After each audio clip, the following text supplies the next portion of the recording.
Ladies and gentlemen, you are now listening to the Talking Nonsense About Impact Wrestling podcast. Cross the line in 3, 2, 1. Hello everyone and welcome to the Talking Nonsense About Impact Wrestling podcast. My name is Geoff and we got a banger of a show tonight for you. But first I got to get to it, of course. We have the return of the Max. It is the... Hello everyone. I took my 1 week timeout after the horrible decision of Impact to take the titles away from the Good Brothers and give them to Finjuice. I took a week away. You left me stranded on the island. I had to eat crow while you... Once again, apparently not only were all of our people outside of you and I high, but Impact themselves were high when they came up with that decision. Man. But hey, well, speaking of high, it's the they are the Roxy Laveau and Laveau and Kip James to my BG James. Get well soon, BG. They are Max and Craig. Everybody, Max and Craig. Hey, what's up, everybody? Again. I don't know. That's good, people. Oh man, yeah. As I said, we have a great show for you today. Hey, Wrestling Jeebus. Our chat group should come out strong. If you didn't watch last week's episode, though, please go back after this. Press play. Even if you did, press play. Press thumbs up. Listen to it again, or don't. But help us out there, and we got some really cool stuff coming your way. So make sure you subscribe and all that jazz that I'll kick to Craig, where he'll continue that. Craig, you want to hammer that in? Yes, it's me. It's MIB Craig, aka Mr. Impact, for love of the TNAIW channel. And once again, we are back and we are live. And of course, if you don't know by now, you can find us here, you can find us there, you can find us down there, everywhere from Facebook to Twitter to YouTube to Sounder. If you want to listen to us, you can find us. Just simply Google Talking Nonsense by Impact Wrestling Podcast, and you'll find us. Something. Yeah. We're like the plague. We're you'll find us eventually. Yeah. So soon, unboxing will be coming, and you probably see on here if you watched a little teaser about what Geoff is unboxing this time. Of course, every Monday, obviously last Monday didn't happen, but this Monday, Impact, a little teaser for that at the end of this. Every Sunday, podcast will be uploaded to YouTube, so you can watch it there if you miss it, or if you're watching it already, hi. And of course, it'll be, as soon as it's uploaded to YouTube, it'll be uploaded to Sounder, and you can listen to it on the go if you still have a life and you can go out. Yeah. That pretty much covers it. That covers it for another week. So let's kick it to the power ranking. Mouthful.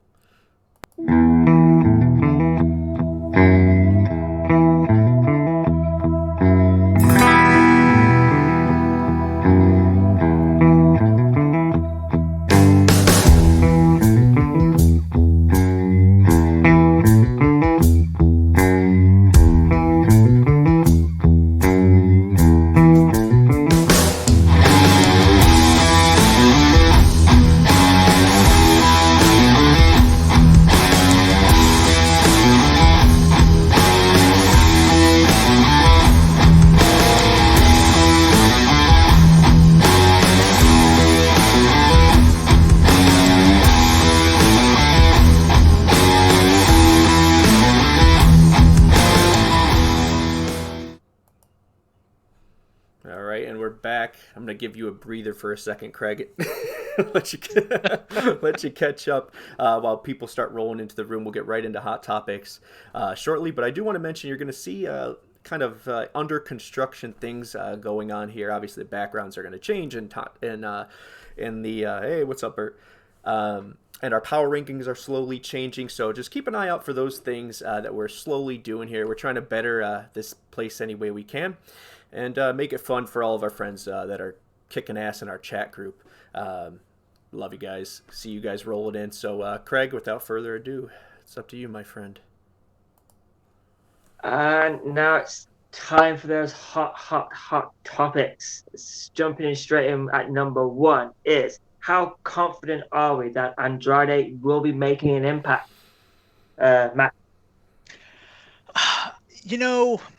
I'd like to think that he's going to come to Impact, mostly because Sarita, whatever one she was Thea. in the, yeah, Rosita. hopefully she'll be back in Impact too, and I like them together as a team. Obviously, if he works with Impact, I think it also gives him the freedom to work other places, possibly more places than AEW would give them.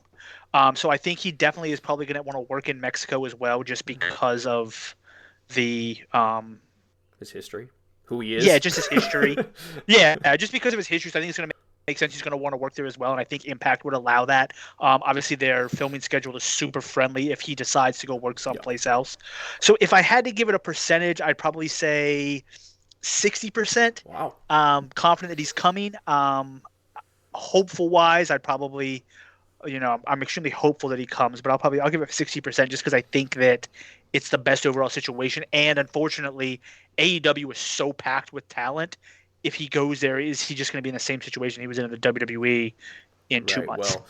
Well, I agree with you on all of that, except the 60%. The believer in me of what management has done now wants to say 60%. That's what I would say. I'll be honest there. But you were right about the Good Brothers. So you have the ability to go with that 60. I've failed quite a few times. I know. So for me, it's that day one TNA Impact fan that just kind of reels it back in and says 18%. And wow. And it's how confident I am. 18% confident. Doesn't mean it will happen or will not happen. It does. I agree with Max, too. It does. It makes 100% the most sense, not as biased or as a homer, for him to come here and partner with Thea again. It makes too much sense. It makes sense for her because she has the history and the Knockouts tag titles are here, so she already has something to go for, and she's never been a Knockouts champion, so that drive is there for her to do something that she has never done before creatively, and then the ability, as you said, for Andrade to travel and do any promotion he wants. Would AEW compromise and let him maybe do it? Never say never, especially in this landscape. Everyone's got to catch up, and it's the same as like an auto place. If you open a few in the road, one place is going to start by giving free brake checks every year, right? So the next group is going to do it, and so on and so on. It's just every time there has to be the first person that does it, and then it's repeated. And I won't jump too far ahead. I know we got a segment at the end where we talk about that kind of stuff, but I just want to rein in my hopes because history says otherwise. History says that they'll go to AEW and be on Dark 3 weeks later, as Ethan Page has been. So I would love for them to be here. I think they add a shit ton of credibility to our brand. They help in that Mexican market, which is not to be underestimated, especially when we are more, like it or not, a bigger foreign company than we are a domestic or United States company. So yeah, it couldn't hurt. There's no, these are the people. Everyone says that, and I always back Impact to a degree when it comes to the financial aspect of it, because unfortunately it's been next man up for quite a while. But this is the kind of person that it's not next man up. You need to fill that slot, and we'll get to that obviously later.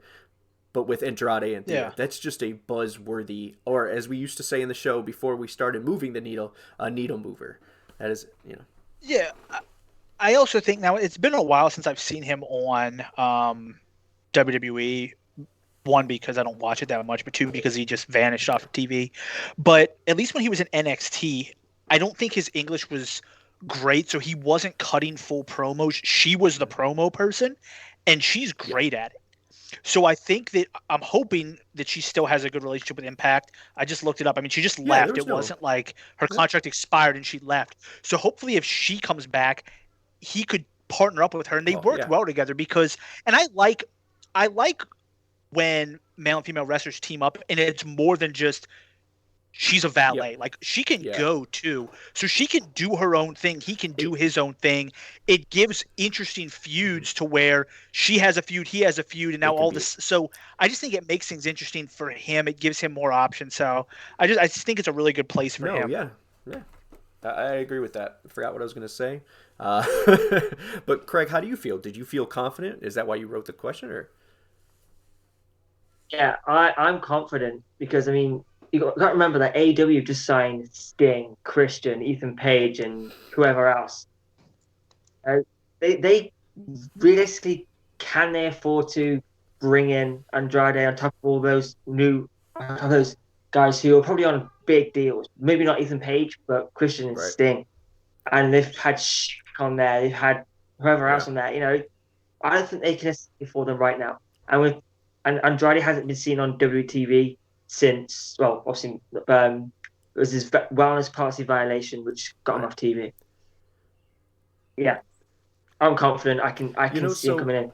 His wellness violation was he was dating Charlotte Flair, and Vince McMahon was angry. Let's be realistic. That's they don't have a good. Well, they don't have a good history of the. Yeah. But I mean, to me, like my biggest thing with AEW is like Miro went there, and he's like the best man to Kip Sabian. Like, hi, like that's what he's doing. Like, I guess maybe Miro needs a best friend too, so maybe Andrade can come in and be like the fourth wheel in that I group. Finally remembered what I was going to say was, what to touch on your point, the one person doing something and the what would be expected as a valet is actually a wrestler as well. It's kind of that Lita and S.A. Rios. This is throwback from my 90s fans, but you know where they both can go. They both add something to it, and they're a package deal. And it's a great. I think it just puts us on that next level as far as solidifying the fact that we can bring in talent that everyone is vying for. With that being, well, I don't want to talk too far into this because I know the next one is right. Craig is relevant. Yeah, very relevant. So maybe it was Meltzer or someone put out a report that AEW were trying to sign Thea Trinidad, formerly known as Selena Vega and Rosita and whoever else. But she's reportedly signed somewhere else, but only on a short-term deal. So AEW shows she can't go to AEW. Do we think that it is Impact because there are reports of a knockout being at these tapings, former knockout champion being at tapings? So loaded question, and we'll get back to the Andrade thing because obviously it flows. This is a reason my percentage would go up, right? Because you would think, well, short-term deal, someone who gets the first go at the person, but they don't stay there. That's an Impact thing. We look at EC3. I mean, we did it with, was Tennille us? Was she first go with us? Her first big appearance? Yes, and then she went to ROH, and now she's back. So there's no, she might have went. Maybe I'm getting my. I thought. ROH first. Was it? I thought you're right. You're right. Here. But yeah, there's been so many instances where we get the first grab. Maybe it's because of the relationships we've built over the years, Scott D'Amore and Don Callis, I mean. But there are, and my brain's forsaking me right now, but if I could get the memory of it, there's just seems to be a lot. If anyone in the chat group can help out here, it feels like a lot of people it feels like Impact has gotten the first grab of the talent to come out. And I know everyone could point it at Christian or Sting going to AEW. And I know we're getting off subject, but it all kind of goes back together. I personally believe in my conspiracy theory that I've said since day one.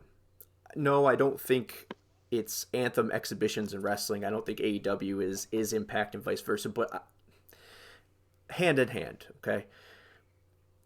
So if they sign Christian and he's using Impact music, I want to bring the question up, if Sting's there, but they reference his TNA days, and we are partnering up, does it matter if we get that first go anymore. It's obviously not spiking the ratings per se, right? I mean, I think for the first debut, you would want them to debut on your That's fair. company. Even if you're going to share, because especially if, so obviously these storylines, at least for Impact, are pre-taped for this set of tapings. So and I don't know, and maybe somebody else can help me with this. What is AEW's taping schedule? Is it? I don't think they're all live. They just did a taping last week. But do you know how far they tape ahead? Does anybody know in the chat or anything? Okay, but obviously if they're taping it at a closer, maybe 1-2 shows in advance, live then, okay, so it's 2 shows, so it's 1 live then taped. So yeah, according to Cody. So if that's the way it is, obviously if you're doing a full, like if you have 4 or 5 shows taped with Impact, you would want her to debut first for you, so that when she comes out on AEW, if she does, they mention, oh yeah, she's an Impact wrestler. Yeah. What you don't want is her to be out there and then be like, well, then she comes. So then I just think for that first debut, you would want her to come on your show, and then you can switch talent. You're right, it does. Thinking back off that and just not, thinking deep into it before I said it, that part is right. You want that first get because that looks like, for some reason, whatever it may be, relationships or not, or storyline, you are more important. You're most important to that person. Or that wrestler, excuse me. So I get that. I'm just saying, let's brace ourselves for the possibility that both of these wrestlers are going to sign with AEW, because eventually they'll make their way here, and we'll get to use them down the road. But that short-term deal thing really makes me think Impact, and the relationships he's had. I'm sure there's some people that can still, Hernandez. Maybe Hernandez used that money to bring her in.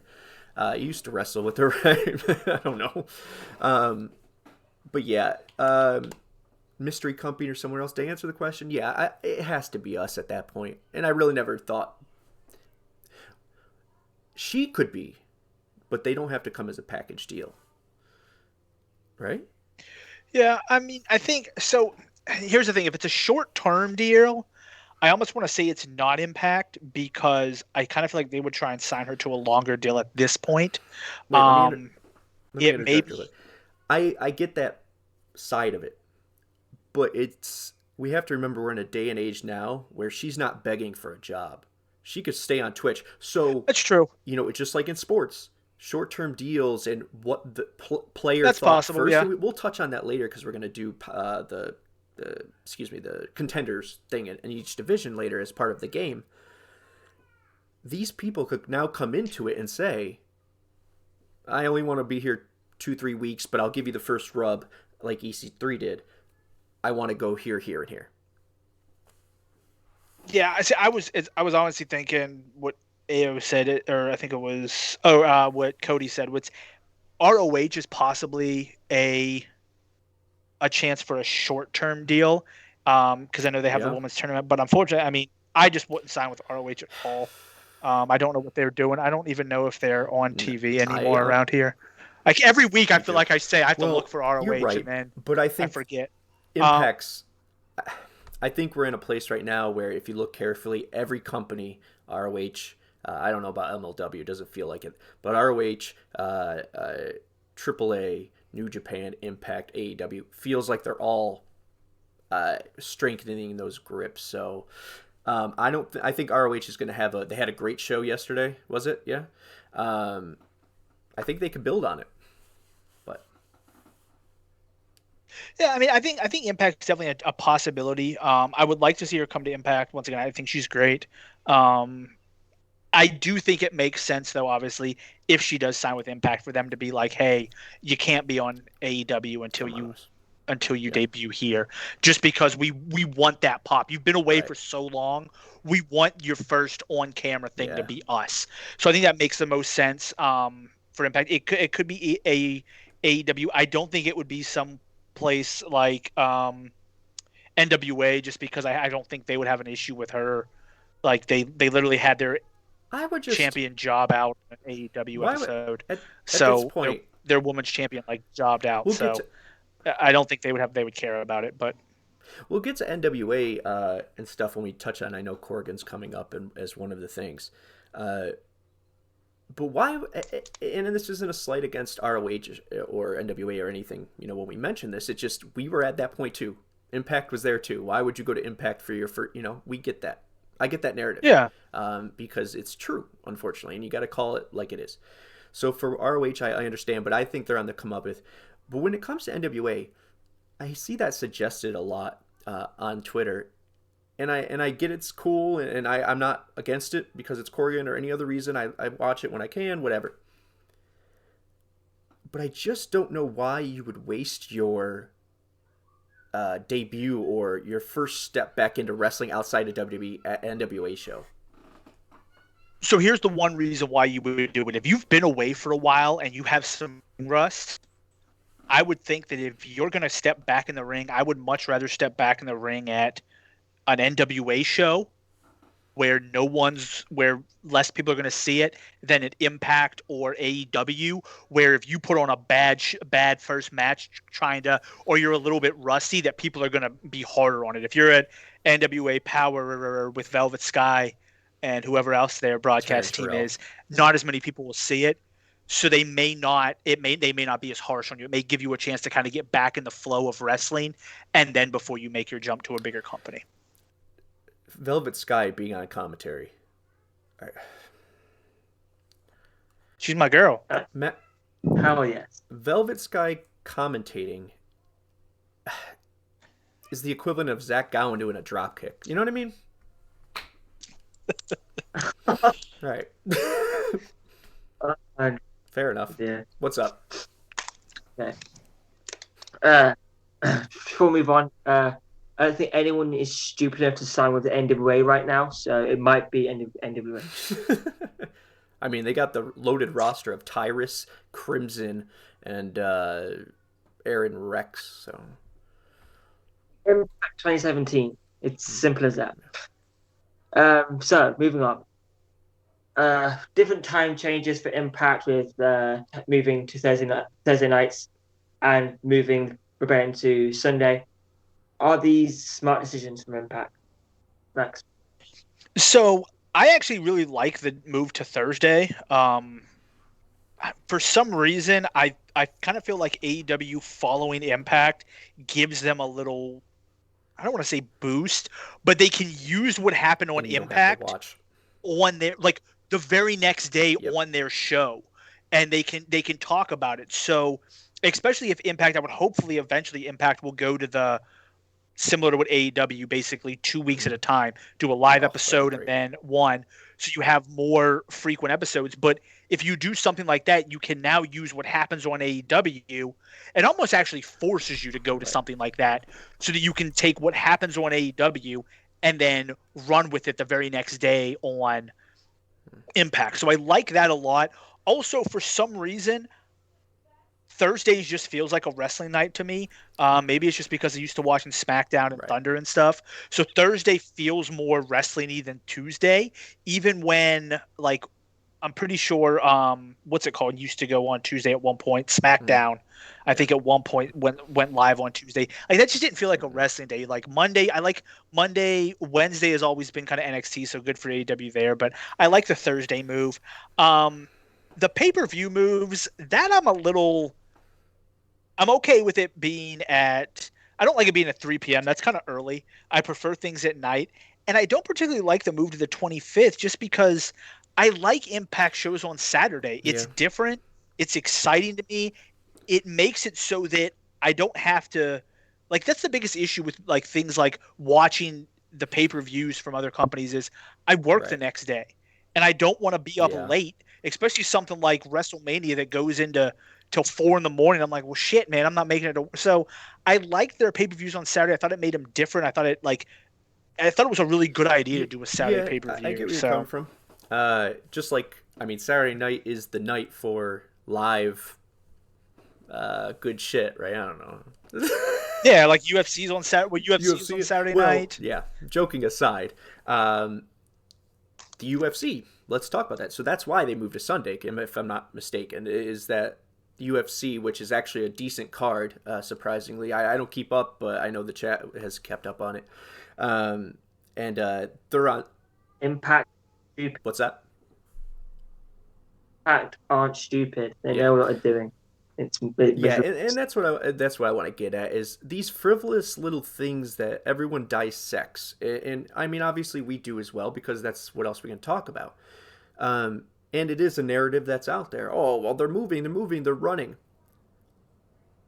I don't care if you call it running, wetting your pants, shitting you, whatever you want to call us. It's the smart fucking business decision to go on Thursday nights. It was our home. It is going to be our home again. As you said, we follow. Now we are I don't want to say headliner, but we are the next day after AEW. No longer do you have to say, well, screw it, I don't need to watch Impact because AEW will just tell me what happened, or it won't matter to me because I have no interest in Impact. But if you tell me on AEW that my guys are going to be on Impact the next day, you might get a few in the crosshairs. So I like the setup there. And so this is one thing I want everyone to understand. When I defend the partnership between AEW and Impact, maybe I can't verbalize or text it as well as I can verbalize it or try to. No one that is on rocky relationship, no one that is treating each other like shit would do a shake and bake for a company and us that really, if we want to call a spade, weren't in a great place 4 years ago. Okay, we were in a slightly worse place, or slightly better place 3 years ago, much better in 2. So we're fresh to this. Okay, we are 4 years removed from LOL TNA. I lived it. We all lived it. We know. Let's let this management do their shit, because they seem to know what they're doing. And they would not let AEW come on our television, and they balked. They did, or balked. Am I saying it? Balked? I can't get my words out. They listened to the fans of the internet, and they saw people complaining, oh, they're picking on us. And they switched it, and now it's the shits. We just took that on the chin, and we don't get to come backeth. But we could get to that in just a moment, because Max and I have come to a realization of something. But I'm just saying, when it comes to the time frames of us moving, of us being after AEW, all these things, the partnership is helping us. Access TV is helping us. Anthem is helping us. No one is trying to set back Impact. So chill. Relax. It's okay. I know we all have PTSD over it, but it's cool. Trust management. Yeah. There we go. I don't trust the man. I think Impact and AEW both realize that their main competitor, like AEW's competitor isn't Impact. Impact's competitor isn't AEW. Their competitor is the WWE. So they understand that, like, if they are smart and they want to pull viewers, working together is the best way to do it. Because right now, even at the height of the Monday Night Wars, WWE and WCW had 2 shows.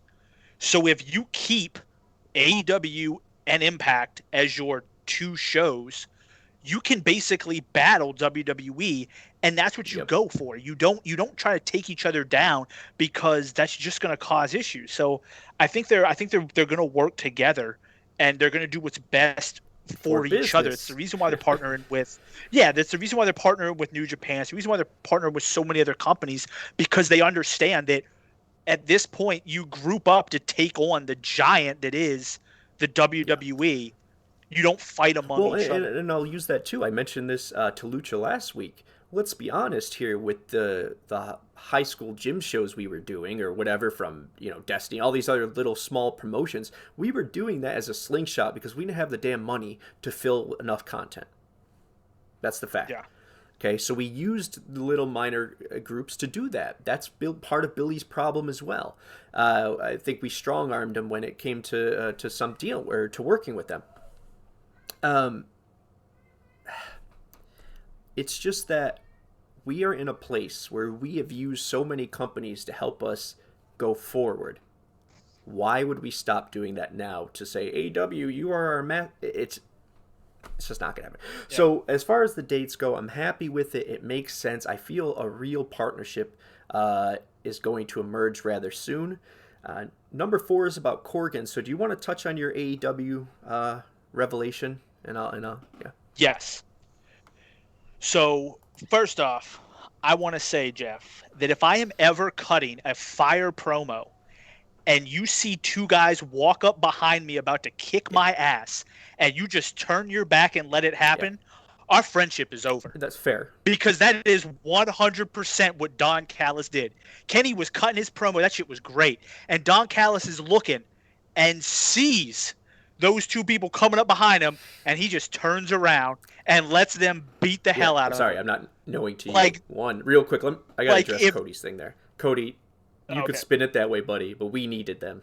That's the facts. We didn't have the money. We didn't have the budget. We didn't have the accessibility or fans to venues. We piggybacked off different companies. I know that for a fact, but no offense. Yeah. So what I'm saying, like Don Callis, I think he's setting up Kenny Omega, and I think the Good Brothers are right on it too, because as Kenny is getting his ass beat by the Lucha Brothers, it took the Good Brothers a mighty long time to get out there, especially after on Impact this week. They came to the door. They're like, "Hey, Kenny." I think it was Impact they did. They were knocking and Kenny wasn't, Don weren't there. They're like, "Hey, maybe they're busy."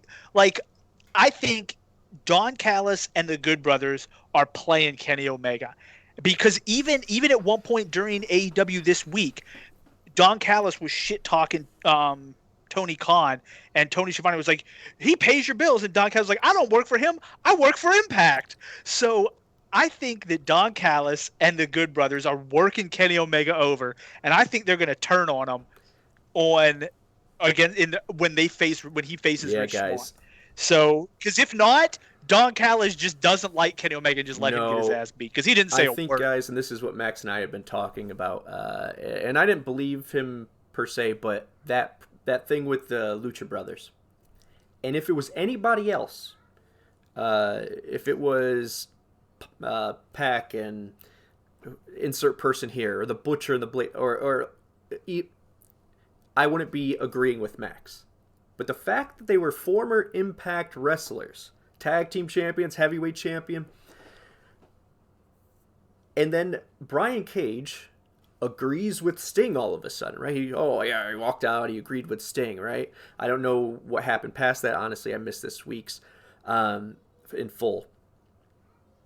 But Brian Cage, Sting, Lucha Brothers, everything you just said about them, I think Don Callis is going to switch. I think that's part of the reason why we've been such little bitches about, not us as people, but Impact in just letting them pay and keep crapping on us. They have to create that narrative. I keep beating it into this podcast, but they had to create the narrative that AEW is the dicks, they have the money, and we're the people with the true history that really should rise and do. That's the story. You had to tell everybody the platform, the story, of what's going to happen. Then you sprinkle in the fact that, okay, wait, they don't really talk about us. Okay? They still look at us. They look down on us. What's next? What's the evolution next? Now we start sprinkling in that the guys that we thought were just so cool with AEW it's just too many things are lining up for a screw job to happen. Or not happen. So Rich Swann might be at the end of April AEW, TNA, and Impact World Champion. And they keep talking about how no one's kicked out of the One Wing Angel. No one's kicked out of the definitely kicking out of it. He's kicking out of the One Wing Angel at the very minimum. Yeah. Like, I think Rich Swann. I think he's gonna beat Kenny Omega. It's gonna be great when Don Callis turns on him and hits him with the AEW bout, and Rich Swann pins Kenny Omega. Real quick, I agree. So management does have contracts there. They had a 5-year deal as far as contracts to come on. They're executives, so it's not really. It's with Anthem, not with Impact. Remember that Callis' contract was supposed to expire and he was supposed to be signed? Yeah, see, there's a lot of things like that I feel were planted. Why would Scott D'Amore and Don Callis have different length contracts when I remember very much so at the beginning, they both stated 5 years, and here's our 5-year plan. Callis isn't jumping ship now and not going to, reap the benefits of all the hard work he did. It just doesn't make sense. So I think all of these things, just like Tommy Dreamer on Busted Open, is that where you said it? And all these other little things that we've been complaining about for about a year now, were just sprinkles to show us, little breadcrumbs, so we could go back to what's going to happen, which is Impact versus AEW. And even on Impact this week, they joked about the exploding barbed wire death match. Like, they made reference to that. We're in the same universe. We share lawyers. We share doctors. Yeah, like they're going back and forth, and so it's just. Yeah. All right, let's get to the shit. We got a show now. Yeah. It's good talking. Billy Corgan pulling Thunder Rosa from Warrior Wrestling card. Do you think it has anything to do with Kylie Race maybe being signed to Impact still? Yeah. What's me? Yeah. Yes. Yeah. I haven't looked into this. I went off the topic, and if this is fact that he pulled her from that, I can't see any other reason besides maybe they have tapings or something. But I feel like they just had a set, right? And yeah, I think he's spiteful, and we have to understand that within reason, he should be. I mean, if you look at it from his standpoint, he lost out on the company that he put tons of money into, really wanted it. And this isn't defending him, because after his actions afterwards had been pretty fuckboy shit. So, yeah. So, I'm not taking that away from the narrative either. But at the same time, come on, man. He lost his company, then we strong arm him. We let him use the Impact Zone, and I don't know. There's just a weird relationship there, but so yeah, I do think it has to do with that. I said it before, and I'll continue to say it. Kylie is still under Impact contract. They paid for her mental health clinic and rehabilitation. She's Impact. They've invested in her, and she's invested in them. Does that mean she's going to come wrestle tomorrow? No. But was this a step in the right direction? Yes. The fact, and this is, I would say, what I was getting at was, I'm okay with Billy doing it. If he really hates Impact, that's fine. That's your life, buddy. But that the human aspect has to come in sometime. And I don't know if Kylie picked her opponent, if Warrior Wrestling picked her opponent. It's her first match back. You kind of have to look at some things override hate or spite. Like, come on, we can all come to an agreement that Kylie's opponent is someone we probably is off limits, right? Is that asking too much? No, I agree with you. I think that I definitely think it's spite to spite Impact, because Kylie obviously is an Impact employee. I mean, he lets Thunder Rosa. I didn't realize she was on like part of NWA, because I don't watch. I assume she was part of AEW with as much as I've seen her there. I know he had his NWA Women's Champion lose in the first round of the AEW Women's Tournament. So he had no problem their champion going out, not even winning a match. Right. He was okay with that. So, I mean, it just doesn't make any sense why you would pull her outside of, like you said, if there was a taping. But even if there's a taping, it's one match. Like, this shouldn't be something she's going to be gone for a long time. So it just seems to me like, yeah, like he's petty about it. I agree that, I mean, Cody said it should be Britt Baker. I think that would be awesome if it was Britt Baker, because I think she's amazing. I think I would love to see her come over to Impact if they do talent exchange for. She is the one that I feel is on our level. Yeah. She's a monster. But yeah, it just doesn't make any sense to me why anybody, like any other reason outside of, if there's tapings, cool, I'll give that. But it just seems to me that he did it because it was Kylie. Because like you said, it's Kylie's coming back after everything she went through. Why are you going to pull her opponent? Like it just seems like a dick-ass thing to do, and it just creates issues for Kylie now at this point because she now has to figure out who her opponents are. That sucks. That's the part that gets me, and that's unfortunate. By the way, I saw ROH is on at 10 p.m. here with me. I just found it on my thing. So if anybody lives in Virginia area, it's on my TV at 10 p.m. So it follows. They follow our podcast. All right. And final hot topics. How are we feeling with with talent now speaking out about AEW and getting frustrated with these paid ads and stuff we mentioned more on TV? How are we feeling about that? I mean, Jeff and I kind of talked about. I think it's all work. I think you have to act like you're upset because it gets people invested in the whole thing. Like, if right now the two companies were exchanging wins back and forth, this matchup, Kenny versus Rich, would really it'd be a big matchup, but it would kind of be like, meh. Like, oh, well, Impact's won a bunch of matches, AEW's won a bunch of matches. It's now at this point, it's the underdog story. So you have two options. Rich loses and everyone's upset, and then you have Impact's hero come back and win the title. Or Impact scores the biggest upset since Ohio State went out in NCAA basketball this past couple weekends. And everyone's like super... Ohio State was a 2 seed. Okay, I watch March Madness. I'm sure some people from England. Okay. Well, it'd be the equivalent of England losing to the United States in soccer. See, he understood that one. So it'd basically be like a massive upset that everyone's like, "Oh my god, I never saw that coming." So you have to continue to run with the whole.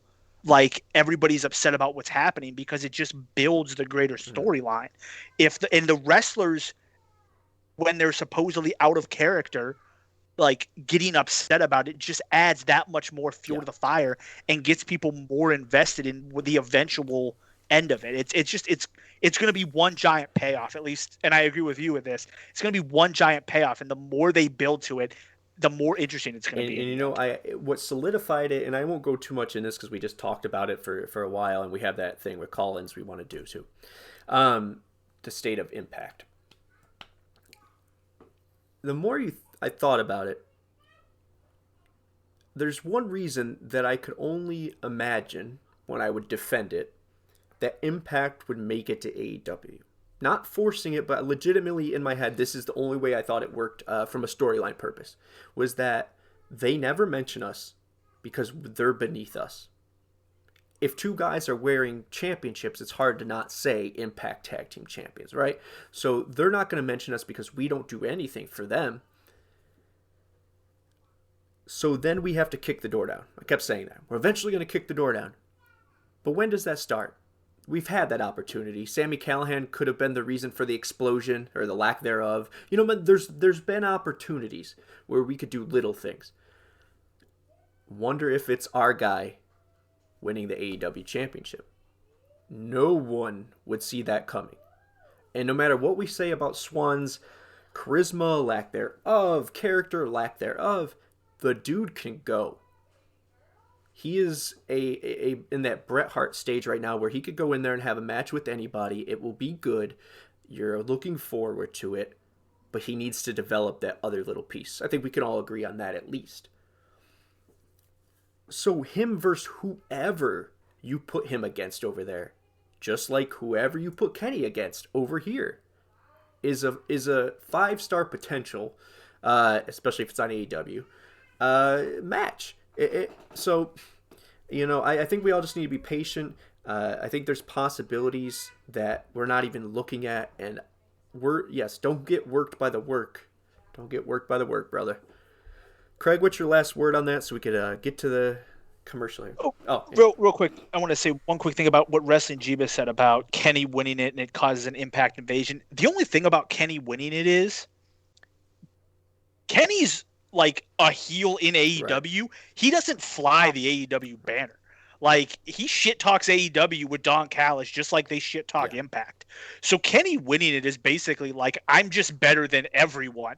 Impact, AEW, whatever. So it's Rich Swann winning it would be him winning the AEW title and carrying the Impact banner. But I don't think Kenny winning it is him winning the Impact title and then carrying the AEW banner, because he just thinks he's better than everybody. He's not really part of that team AEW go get him rah bullshit. So yeah. So my final thoughts are that time change is good. Impact aren't stupid, and they know they won't compete with WrestleMania or UFC. They're not that dumb. And Billy Corgan is 100% that spiteful. I hope this time day change means an end to the AEW paid ads, and I'm happy with whoever comes into Impact, as long as there's no one else from AEW. I'm over AEW. Oh, Craig needs a hug. I know, man. You gotta open your eyes. Can you make an put him to sleep? Yeah, that promo was rough. That was a rough promo. He wrestled, but he can't talk for shit. That's why he's with Don, right? All right, so on that note, here's something to cheer up Craig. It's a couple minutes while we get ready for this game, and we'll take some calls as well. Enjoy. It's oldie, but it's a goodie.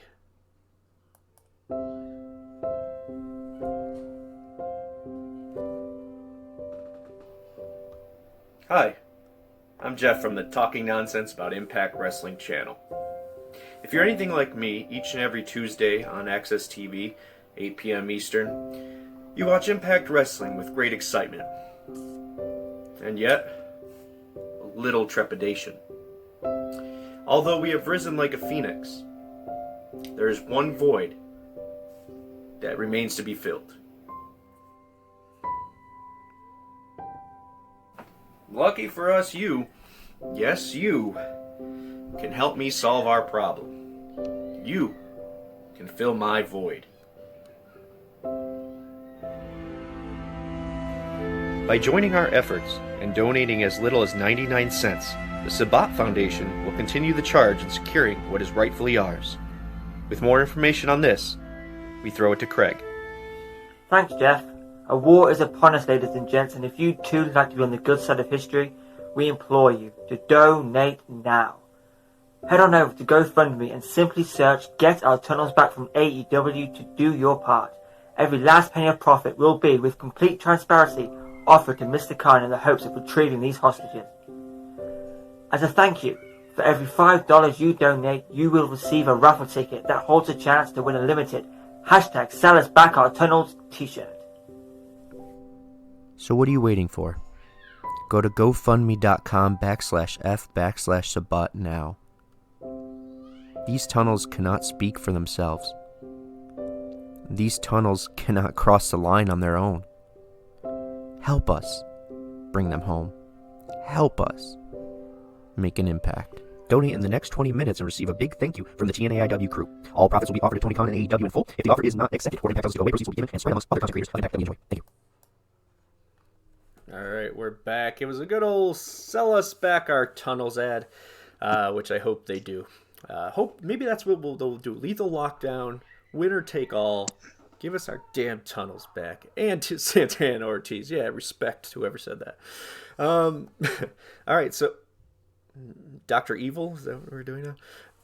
Yeah, I brought a friend. She was making noise, yeah. So she's annoying sometimes. So I figured I'd put her on here so she wasn't meowing in my ear trying to get me to pick her up. So this game we're going to do is not really a game, but you could see the high score leaderboard there. I want to give our shout outs there. AO, Mike C, Lucha. Points don't matter, but it's fun to see your name, right? But this is State of Impact, which is also the name of Craig's show that you could see every Monday that gives us a little backstage inside look of what we're doing and coming up, as well as Impact and our Dirt Sheets roundup. There we go. Jesus. Treehouse, too much. Your name needs to be on the board. Well, you need to play a game, Cody. You got to be in the top 3. Well, I'll make it a little bigger next time. All right, so I'm going to kick it to Craig now. After I explain the game, he will be our moderator and also give his opinion as well. And I'm saying that out loud so Craig knows how this game works. All we're going to do is us three here are going to look at each division, because I think a lot of us can all agree or have talked about or complained about or argued about our rosters, our division, how it's spread out, what it looks like, where we need more people and new talent. And that's what we're going to dive into right now.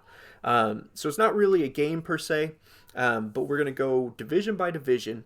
Max, myself, and Mr. Impact Blog Craig are going to pick someone that we think are two contenders right now, and they can be either on the roster or unsigned, and then someone who we think deserves to be built up in that division that is signed to Impact right now. So Craig, I'll kick it to you. And what division you want to start with? I was trying to figure out if I should go for shortest division to the longest division, which could take the longest time. But no, I'm mix it up. Let's start off with a good one, the X division. All right, so with the X division, I'll let Craig go first. But what we're going to do is just nominate somebody that we think should always be recognized as a contender for that X division title. We'll all agree, thumbs up, thumbs down. You guys in the chat could do it too. I think I just heard your cat. That means he's happy. Sorry. Yeah, she's nice. She's a happy cat. Let's go with Craig first. Who are you going to nominate, buddy? Who do you think on the roster now should either get a push or deserves to already be there or is already there? Currently, I mean, there's quite a few that are getting up there, but I think so. We can bring someone in, right? We can agree to bring one person in that would be instant contender. Yes. Speedball Mike Bailey. Really? Okay. Mike Bailey, yeah, one hell of a fit in that X division, and even he knows it. Yeah, no, I agree with that. Max, are you familiar or not? Not really. I am not. I have no clue who the hell that is. I heard Bailey. All I thought was the WWE Women's Bailey. I mean, she might be able to go in the X division, but I don't know. That is true. And it is a good nomination for someone that needs to be brought in and maybe, eventually brought up. But as far as right now, go into a contender. Max, how do you feel? Yes? No? I mean, I don't know. I think if you're bringing somebody in right into a contender, Cat's gone. I personally, I think just need to be a bigger name. Okay, so just so we're all on the same page, we have 6 slots to fill. It could be the champion. It can include the champion. So let's start there. I mean, if it's one of the 6 slots, I'd be okay with bringing in somebody like that and then building him up. Okay. But I think there's probably, there's more people on the roster right now who deserve to be built up more than bringing somebody in. So could we all agree Ace Austin? Ace Austin, definitely. Does he really need that much more build there? No. Well, I mean, just so in order for you to have a division, you need 6 people in the division. A champion and 5 contenders. Right. The champion and 5 other guys. This is there, yeah. That's the person you build the division around. Yeah, so obviously Ace Austin is one. I think Cody mentioned TJP. Yeah, I think he should always be in the running. He's just too good. Yes, he's too good. Bay. Oh. See, here's my thing with Bay. I want to say Bay, but I'd much rather see him move up already and be built up for the heavyweight. The guy's so awesome. Like, he can go so hard. I mean, I kind of feel like, I don't know. I love him so much. But I think he's definitely right now. I'll give him the X Division title, but I think he needs to move up pretty quick. I see your point there too, but I think there's so much going on with the partnerships. We're going to have such an influx of talent. They're just solidifying the X Division or tags because we have the ability to now do so. And then you need to send him over to AEW to get the TNT title off of Darby Throw it in Allin. the trash. I don't get that guy. Anyways, I- does anyone else? Yeah, so okay, Ben, so I first we think- have Ace, Chris, and TJP. We all agree with that there. I Yes. agree that he is as well. Heavyweight material. I think right now we need someone to. We're talking about solidifying a division, and I don't know if he maybe as the comeuppeth, but so why don't we chat? You guys chat about who else in the X division, and I'm gonna try working on calling someone in. Okay, I think Rohit Raju definitely is there. Yeah, I mean, Rohit for definite. See, I go back and forth on Willie Mack all the time. I think Willie Mack at this point. I mean, I think he's great in the X division, but I think you can move him up at this point. Same thing with Josh Alexander. I think Alexander is great in the X division. He puts on great matches, but I think he would honestly be better used in the heavyweight division, just because I don't know if the depth in the heavyweight division is as deep as the depth in the X division. Yeah, I mean, So, I can see that. I would personally put Jake something in there. He's not quite there as a world champion yet, but he could definitely be someone to build the next division. I think he I would like be that. very interested in the X division because he's one of those guys who, like you said, needs to be built up even more so than just like from like on the cusp to heavyweight. So I think him being there, and he does, similar to somebody like Willie Mack, similar to Alexander, he does kind of break that normal mold of the X division, but he can definitely go. So I think that would be really interesting. Yeah, that's a good one. I'm gonna interrupt you right there, real quick. So we have Jake something, Rohit, and we have Cody on the line. Cody, you there, buddy? Hey, can you guys hear me? We can hear you. Yeah, I can just hear you. fine. Yep. How you doing? Good. All right, cool. So we're gonna let you nominate someone that you think should be in the X division that we haven't already said, and then take your question that you got for us. Question. Who do you got for the X division? What are you thinking? Well, First, People Mike Bailey was a good choice, but what's the name? Trey Lamar or Facade? Facade's a good shout. Yeah. That's it. Facade would be really fun because he can go and he's in the age qualified that he can be in the heavyweight division if he wanted to. Yeah. That's But as for the people on the roster, Trey, Alexander, Rohit, Ace. How many is that? That's 6, right? I think you're close to it. You gave us enough because I didn't even think Trey. I don't know why I didn't think of him. Yeah, I think Trey's a really good idea. Okay. I mean, he needs to be in that X division. Yeah, let's lock that down. Good call, Cody. Good call. All right, so now we have 4 solidified: Ace Austin, TJP, Chris Bay, and Trey. But did you have something you wanted to talk about? Well, there was one thing I wanted to talk about. What about Chris Bay being injured? You guys didn't talk about that.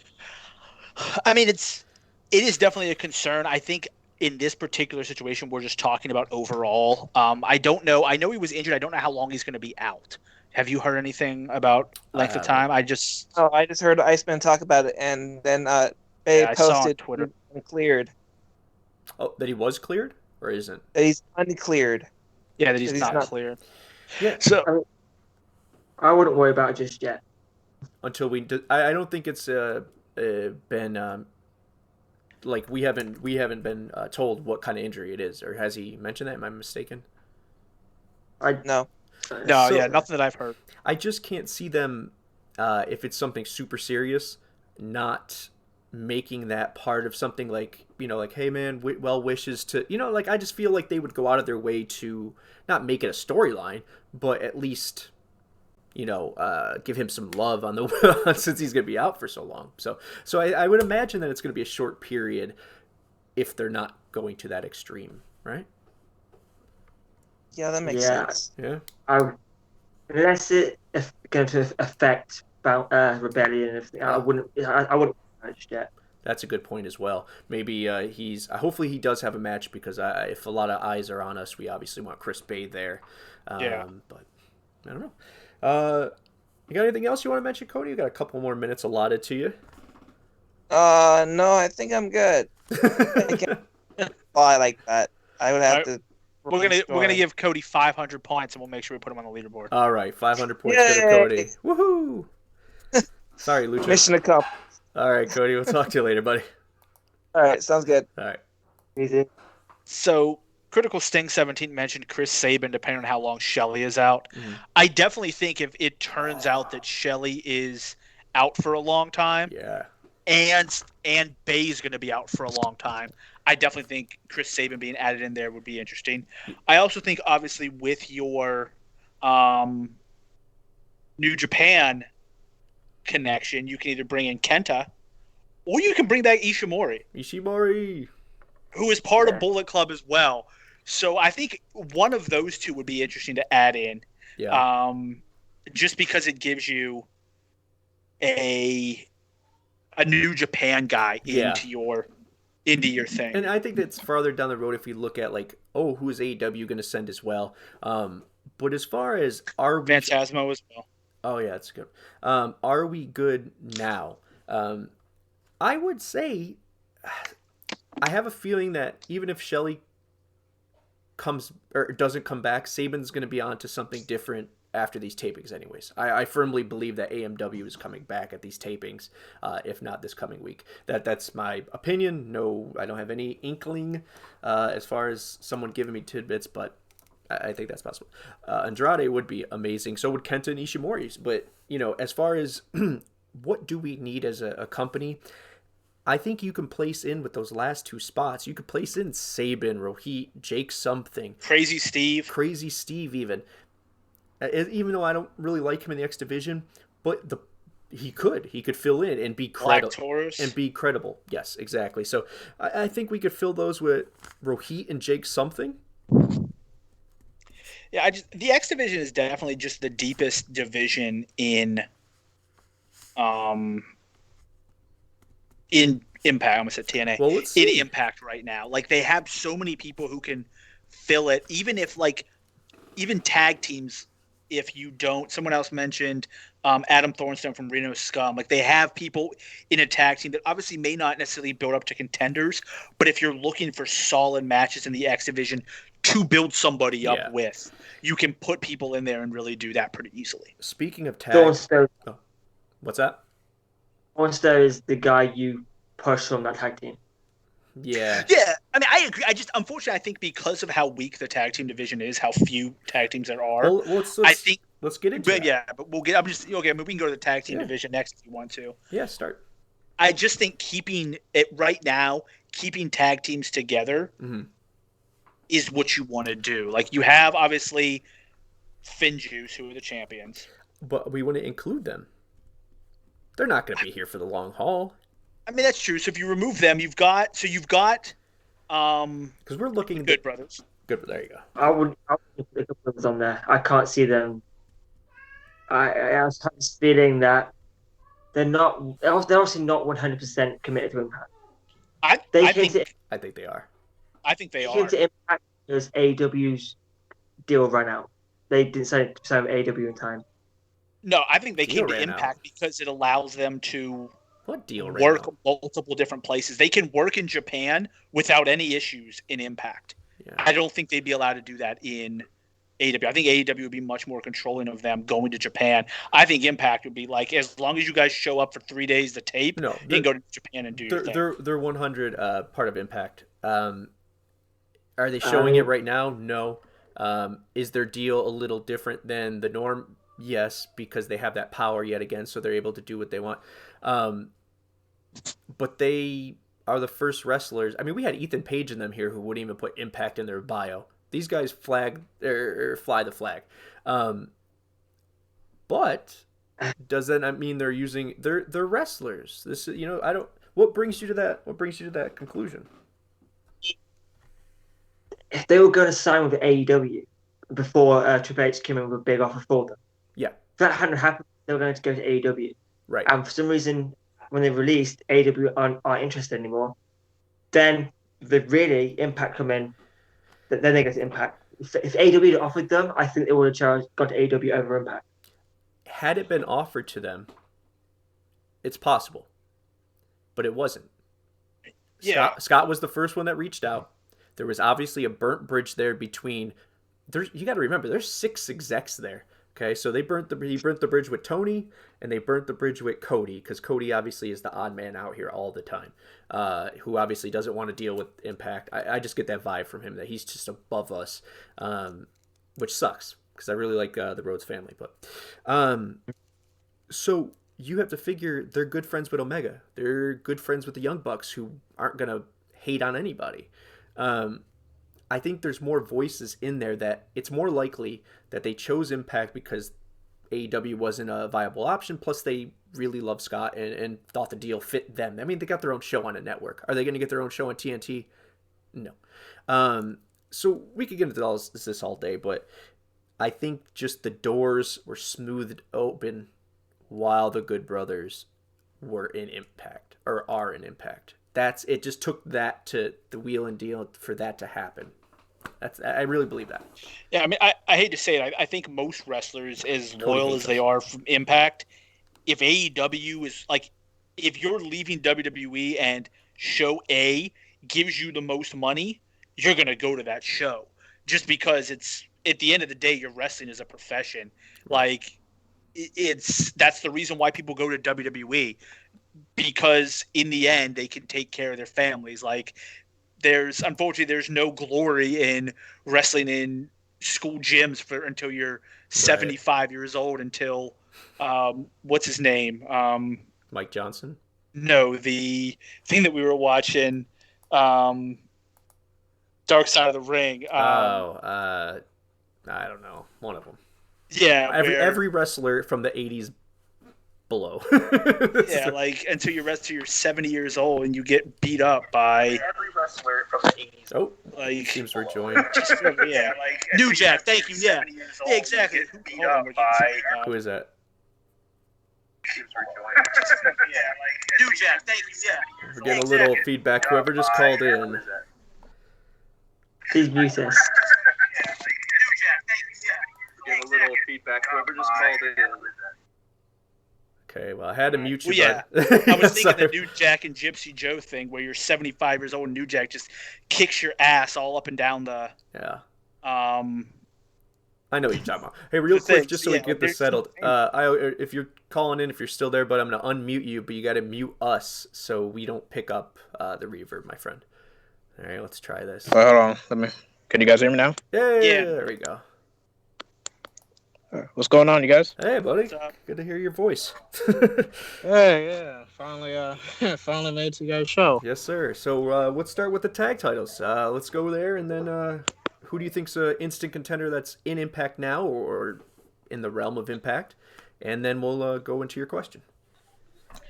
For the tag title situation, well, I figured what we brought up Alex Shelley. Like, I figured that he would at least make it to this upcoming tapings or so. So like the Motor City Machine Guns can resume where they left off, because I think remember they were building for like a Good Brothers Machine Gun feud before things planned or so. But now with Finjuice being with the titles now, it kind of gives Impact time to like build up their tag division. Yep. So maybe probably Violent by Design. Oh, yeah. Give them time or so. I like that. What is the pairing you would do? The pairing of Violent by Design. Which two would you put together to run? Well, you want to keep Joe Doran strong, so I would say go with EY and Diener. Okay, yeah, that's a good pairing. I think any way you cut that, though, it's Rhino has that trophy, or the Call Your Shot, so they could get a tag title shot. Yeah, I just think there's a easy way to build them quickly since they've been putting in the work these past few tapings. So yeah, I agree with that completely. Awesome suggestion there. I like adding Eric Young and Diener, because then if they lose, Eric Young just gets to belittle Diener. Yeah. And it just kind of, well, I mean, it just adds to that Right. whole thing of them. It's never his fault. That's actually, I really like that pairing. Yeah, it's never his fault. It's always somebody else. So I think that's a really good, and really did good you idea. have a comment, question, concern? Yeah, actually, I was gonna have a question leading to that. So with Rhino, being the being the member, I feel like this is gonna like lead to like a big storyline once Heath kind of gets back or so, kind of like build up Heath more and Rhino, because I mean, obviously we can't just brush off their relationship or so. Like there's got to be like a story into it. Now, Rhino's a part of the group that took him and Heath out or so. Now, once he get into the equation, like, is he going to join them, or is he going to, stand up and then lead to this whole bigger story? Yeah, no, it's a great question. Last week I kind of touched on it, or what I thought might happen, in the sense that they never showed Heath getting beat up. Now, yes, obviously we could say it's because he was hurt. You don't want to, hurt someone that's already hurt, or hurt them any more than they already are. So that door was shut, but they can also lie, like I said, and say, oh, the door was shut and they ended up having a meeting or whatever the hell it is. And he could be the leader or part of it the whole time. I would feel more comfortable with him coming back and doing that than being Heath on his own, trying to be the savior to beat up VBD. At the same time, I've been wrong about Heath many times before, and he was hella entertaining before he came in, or when he came in, before this injury. So I think I'd be cool with either. Max? I think it would be interesting. So obviously Rhino has the Call Your Shot trophy. I think it would be interesting for him to actually be a part of Violent by Design, but I also think him maybe challenging Rhino for that trophy would be interesting. And him beating Rhino to get that back, to kind of, obviously not taking down Violent by Design, but just taking down Rhino from there. All right. Yeah. Oh, Craig, yeah. I mean, I don't want Heath and Ryan to be tag teams anyway, because they've done that. Heath needs a singles run. I think him coming back, fighting Rhino, winning that trophy, going on run his own after, not like taking out Violent Design completely, because obviously that'd be so stupid. But being a thorn in their side constantly and getting some big wins over them, and going on a singles run, I think Heath needs that, and the world needs to see that Heath can do that. So Heath wins the Call Your Shot trophy. Kenny Omega pins Rich Swann. Heath cashes in and becomes the savior Impact needs. There you go. Full circle. That's what Craig just said. Right, thank you very much for calling in. Our leaderboard leader, 1,000 points too, brother. Thank you. Thanks, guys. All right. Yeah, I think the Violent by Design is a good one. I think Critical Sting Decay is a good one. We're Triple XL. They could be up and no. Yeah, I guess. Look, man, their time needs to come, and that entrance and music and everything that they're perfecting, they're looking like and acting like a tag team. Now's their opportunity.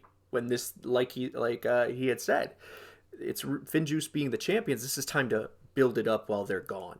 Triple XL could have a really good run at these set of tapings, and I think it would help the division immensely. But we'll definitely put Triple XL on the side there. We're running short on time, so I do want to get to all of these. So who else do we got there? We have Good Brothers. Yep, Triple XL. What? Reno Scum, Decay's on there. So right now we have 5.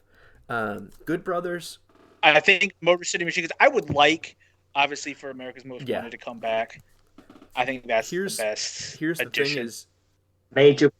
I think we're gonna be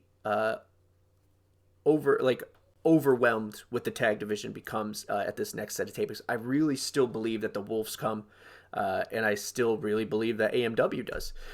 So if you have AMW and the Wolves join an already feasible, and Alex Shelley comes back, that's a real good one. So we'll leave that one open. We can put that as a question out there. Let's switch it to KO tags, the one kind of that people are ishy about, and we will call in Lucha, I hope, for this one. It'll be short and sweet. What do you guys got? Obviously Fire and Flavor are the top of there. All right. So Fire and Flava, Killer Death Machines. See, I don't think they'll stick together. I think they need to. Chenille and Caleb with a K. I know they're not both knockouts, but still, I think that's work. Where you're wrong. I think it's going to be Tennille and Nevaeh turns her name around, and she's Heaven. It's Tennille and Heaven, and they are a tag team. And I think Nevaeh changes because I think Havoc is easier to either put as a knockout by herself, or to put her with a Decay. Put her with Rosemary. Put her with Su Yung. Put her with something that creates yet another tag team. Because I think the split needs to happen to grow it. I guess I want to see the 3-man tag team of Susan, Susie, and Su Yung. It just changes everything. And I think Deonna and Kimber. I think those two. Susan isn't going to last much longer. Deonna and Kimber. I think Kimber could be Who's a that? team. Oh, Deonna and Kimber. Yeah, that's a good one. But I think we can. I'm trying to call in Lucha here if you're listening, my friend. Fire and Flava is really the only established one. I can agree with that. I know people had said, "Hey, why didn't we stack up teams before we started the tournament?" I mean, that's easier said than done. I mean, could we have held it back? Yes. Would all of us have complained and cried about it for another 6 months until it happened? Yes. We were all very angry that AEW threw something together and beat us to the punch. So let's hold up here. We can wait for the division to build organically. With that, if Taylor Wilde has come back, she could form a team with Lish. So here's the thing that we're not. Yeah. We are in a rebuild period right now. And I think we're starting to figure out, they are starting to figure out, and we're starting to see what the vision is. You have Taylor Wilde come back. She's automatically, let's do KOs while we do this. You can easily put Taylor Wilde right in that title picture right away. She has the history. They have the freaking footage. I know because we see it every Tuesday on Twitch. So Ivelisse and Diamante, another good one that would come in. But you can see that I want to mention this because I have this written down as one of my key points I wanted to hit. Everyone always says, well, we need to do this. We need to do that. We need to sign X, Y, and Z to a X, Y, and Z contract. That's easier said than done. There's a 50-50 to that. Impact could go hard as hard as they want, but they will still only be 50% of that conversation. If they're any more, it's illegal. I'm sure they're holding at gunpoint. Do you know what I mean, though? So that other 50 is what the individual wants to do. So if Thea wants to go to NXT, because she's, I don't know if her age matters, but 38 years old, do you know what I mean? And she wants to have her last run and say she did, because she's done everything else in this fucking business. Who cares? Let her go. If we can't bring in Killer Kelly, who is signed, I believe, because of injury and visa things, you wait. We are in a pandemic. Yeah. We're building. Exactly. People want to say we're building too slow. We're building at an exponential rate that we wouldn't even done pre-pandemic with the old company. So exactly. You want to sign people who are going to want to help build the company and not just get there for a paycheck. Understand their role is a really important thing. It is in sports to understand what you are, what your job is when you come in. And I think the management has done a great job of communicating that with the talent. I never seen anyone who's been really upset with the lack of push, per se. Yeah, there's been Rohit and stuff, but they break through because good breaks through with this management team. So just be patient. But I think with, you have obviously Deonna and Taylor in that division already. You have, and we can say, I mean, you have Jordan. Yeah, we don't know if we have Jordan long term. We should sign her. Yes, we should sign her long term. She's a megastar in the making. I believe that, but we can't force her to. So you also got to understand that we were signing women at such a fast rate because every other company in America treated their women like shit. We had the in, okay? Before that, we had the in because we would be the company that would take you with a couple slaps on your wrist from a different time in your life. So we've always made sure that we take advantage of what we can do, bring the misfits together, and make the best of it. Very ECW Paul Heyman-like management style that this team has. That next step does have to come, yes, but we have to remember that 50% of that is going to be the talent's decision. So, with that being said, I think the KOs and KO tag right now, until something forms, can be intertwined however you want. Havoc could go on her own, but Havoc could be in the tag team division. Rosemary, I mean, there's a lot of viable options. Kimberly, though, let's do this. Which knockout deserves the next shot of rising up, where they give them a repackage, the whole works, give them a storyline? Who is it to you guys that needs that next come up? Kimberly. I mean, I don't know necessarily a repackage, but I would like to see a push go to Rosemary.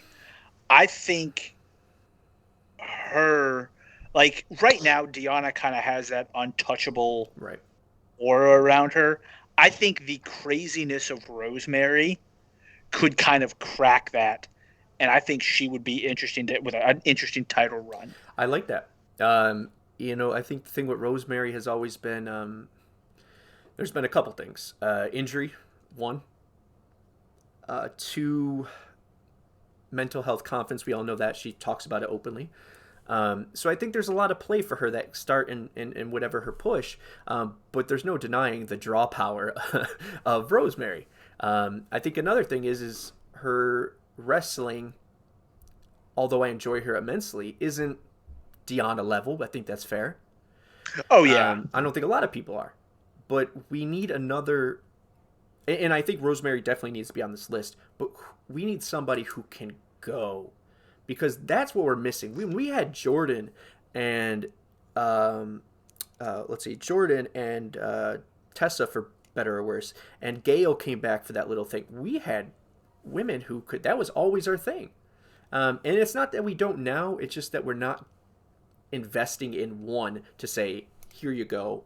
And I agree with Craig, though. Kimberly is a star waiting to happen, a boom ready to go.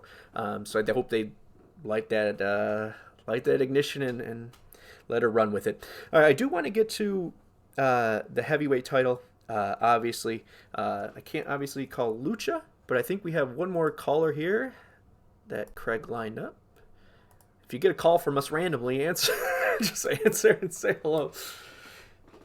All right, and then that's how we'll end the show, actually. So perfect timing. Hey. All right, let's see who we're calling here. It's a mystery. Maybe it's a celebrity. Probably not. Big LG. He does owe me. Never mind. We got a couple things in the works for him. Who we got here on the line? Who's here? It's Bert. Hey, what's up, Bert? How are you guys, man? Doing well. Nice to have you here. What's going on? Nothing much. Just hanging out, watching the show, enjoying it. Thank you. Glad to have you on board. Let's get to the heavyweight division, and then we'll get to your question, comment, or concern. Who is the solidified main eventer that we have? I don't think you look farther than Ace Austin. I think he's got it all. From watching where he debuted last year to where he is now, I just think the sky's the limit for that guy. I think you could, and like I was saying earlier, I think he's the one I want to see get with option C, where he just goes on a tear, beats everybody in the X division, and then cashes that in and eventually becomes the world champion. That's a way you get behind somebody. That's a great fucking idea. Yeah. I mean, especially when you have I think they're building rather a Trey, him, and Chris Bay kind of, these are our guys. These are the guys that are going to be the X division together, and then those are the guys that are going to jump up together. So I don't know if that happens now, but I could very well see that. Is there anyone else that's in the contention? The only other you guys mentioned Chris Bay, but the only other person I could see would be Josh Alexander. Yeah. Just work rate. I could see him just as well just going on, not just X Division, just going on a long streak and just pretty much beating everybody. And, you know, I could see Josh Alexander as somebody who could set the record for the longest world heavyweight champion reign. I just think he has all the tools that you look for in a world champion. Yeah, no, I agree with that. You know, honestly, I think how we felt, Max, in my era about Bobby Roode, where we're like, this dude is just ready to. I think that's Josh Alexander.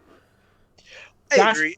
When I think of, you know, I started watching Impact in 2010, but when I think of world champions, Bobby Roode is the gold standard that I look for. His reign was just something, you know, the it factor. It was really a great reign. He carried himself like a champion. That's the key. You know, a lot of people have long reigns, but he actually made one. I was never tired of him winning or keeping the title, and then two, he just succeeded on. Max, what were you gonna say, bud? No, I looked at Josh Alexander because he was someone I thought about moving up. I wanted to see his size. I mean, he's listed. I mean, this is obviously just Wikipedia has him as a 6'1", 240. So he definitely has the size to go up against anybody. I mean, I think he'd be I think he needs to move up. I agree. He needs to move up right now to the world heavyweight. Ace Austin, I definitely agree. He just runs through the X division and then uses options. I'm surprised none of us are saying Rich is our first person. It's sad. No, I mean, it's the guy for me. It's the guy who we've been talking about should be in this position since 2018. That's Moose. Moose. Yeah. That's a great one. Yeah. No, I completely agree because I thought when Moose faced Austin Aries, that was the time to put the belt on Moose back then, and I can't believe they didn't do it then. And the fact that we keep watching him lose big matches, it's only a matter of time before that momentum slips and people are going to get frustrated. It's almost like, to use an example, a WB when people kept wanting Dolph Ziggler to be the champion and it never happened. Yep. People get frustrated and they move off of them. Yeah, I'll give you a throwback. Max, I don't know if you remember this, but when ROH, when we back in the day, I used to go to all shows at least, and Tyler Black, who is now Seth Rollins, they waited to the last freaking minute to give him the championship. Everyone is over him and then turned on him. And could that be Moose's thing? It's possible. It's very well possible. But the thing going in Moose's direction is I think we are the only ones that were on to Moose from the get. I think there's a lot of people outside this company fandom that just shit on Moose at any turn they could give. So the one thing I'll say about Moose is with his most recent loss to Rich, they really did play it well to Moose got out of his game plan. Moose got overconfident.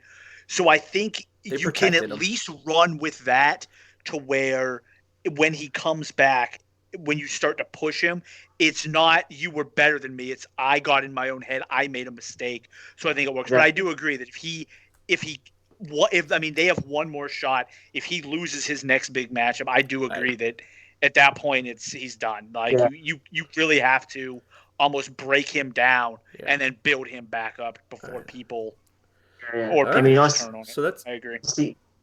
Honestly, my first thoughts when Moose lost was get Moose off TV now. Mm-hmm. He can't come back next week saying, "Oh, I can do that." Get Moose off TV, and they did the right thing. Yeah, we're leading to that. I really believe Moose has already re-signed. But we're cutting on time. I want to get to Bert's question, comment, concern, and then we'll all say goodbye. So, Bert, what do you got for us, bud?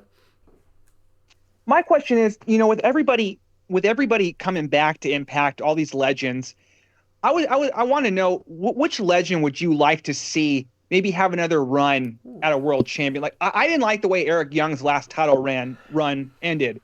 I personally would like to see Eric Young as champion again.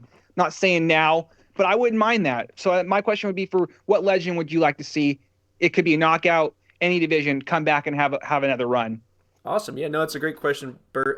Thank you for calling. I'm actually going to cut you out because it'll you're not stuck with us till the end. But thanks for calling in. We'll answer your question and we'll see you. That's a really good question. Yeah, that's a really good question.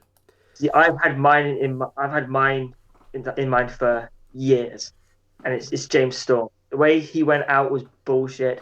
He needs to go out better terms as a world champion. Okay, so I agree with you there. I think about this a lot because, once again, the Twitch thing. And he just said it there. Yep, back to back. So James Storm was one. Amazing Red is the other.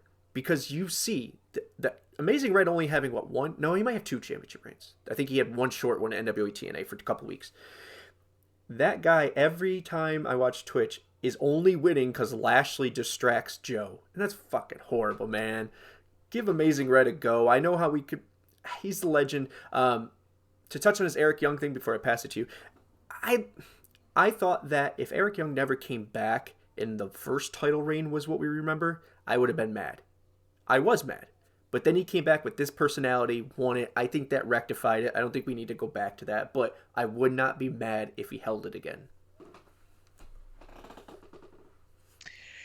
See, I liked James Storm. I almost want to see him come back. I want to see him come back with Chris Harris as America's Most Wanted and have a tag title run, because I really like those guys. And obviously, the last time we saw Chris Harris in Impact was like a one-off, and he needs this large. Yeah. We need a good a memory, and that's what I think. It's more so. I know he said heavyweight, but I want to see Chris Harris back in shape, and him getting a great tag title run with James Storm, because personally, I like James Storm better as a tag team wrestler. Now, obviously, the real answer to this is AJ Styles coming back and getting one final Impact. He defeats Kenny Omega to reunite Impact. Don't get excited, Max. I wasn't pointing at you. I was pointing at the chat room. Yes, if they give us Christian Cage, I would take Christian getting a nice run. Christian Cage, Chris Harris, all these are great names that deserve as human beings, because they're all good people. I mean, Christian aside, he's had his fame, but Chris Harris specifically is a good dude who really deserves one last memory, and hopefully it's during a live show that he at least gets to perform in front of. I do want to mention real quick on the rumor of someone coming back. I know we already said that it might be Thea, but we obviously know one of them is Taylor Wilde, who is signed and is definitely coming back. Your thoughts on that, guys, really quick, and then we'll get out of here, as far as what you would like to see her do day one. I mean, I'd like to see her form some sort of tag team and have that match of the first tag team champions versus the current tag team champions.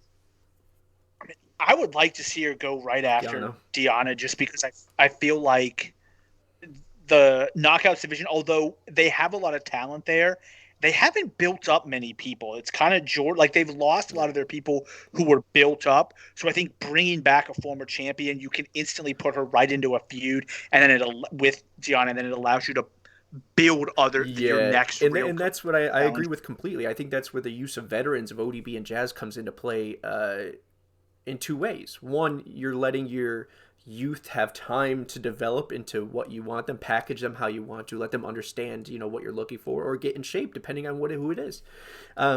So I think a veteran like that, like Taylor Wilde stepping in, that could be a good match. It could be a plausible win. It's not like, Jazz is going to win the title. So Taylor Wilde is a great choice to go straight for Deanna. But I would not mind if Craig's idea was true as well. Just because it's a built-in storyline, and each division could use a Taylor Wilde. Yeah. That reminds me of fans about who Taylor. Mm-hmm. Yeah. It can remind fans about who. He would mark out. Can you imagine if Kenny Omega pins Rich Swann, and as he's holding up the belts, ready to fly, drops, and then AJ walks out, and then it just cuts to black, like that's the end of the show. If that happens, I will come on the next stream afterwards wearing a shark one. I mean, AJ, it's not going to happen because AJ works for WWE and he's never leaving there, because he's going to end up working at the Performance Center afterwards as a coach, unless the only way that happens is if Vince unfortunately leaves WWE. Here's how it happens. You go to him and say, "Hey Vince, I worked hard for you. Can I go?" And then he says no. And then Charlotte comes in and says, "Hey Vince, can AJ leave or I leave too?" It worked for Andrade. It worked Becky Lynch comes in carrying her and Seth Rollins' child and is like, "Hey, if you don't let AJ leave, our child's going to wrestle for Impact." And then he's like, "All right, I got it." He's never going to see that. Never mind. All right, guys. Speaking of Fade to Black, let's do that. Thank you. I'm going to pass it to Craig to say our normal goodbye, and then we'll be out of here. Christopher Daniels, yes, come back. If it's going to be Christopher Daniels, it has to be Christopher Daniels, and Kazarian is bad influence. Yeah. So that's that for another week. Again, you can find us. You can find us on Twitter. You can find us on Facebook. You can find us on YouTube. You can find us on Sounder. This will be up on YouTube at some point tomorrow, and it'll be uploaded to Sounder straight after that. And that pretty much covers it for another week. Thanks for joining us. Drop us a tweet or a DM if you want to join our group chat. It's always fun. So I'll see you all next week. Thanks for tuning out, guys. Appreciate it. Later, guys.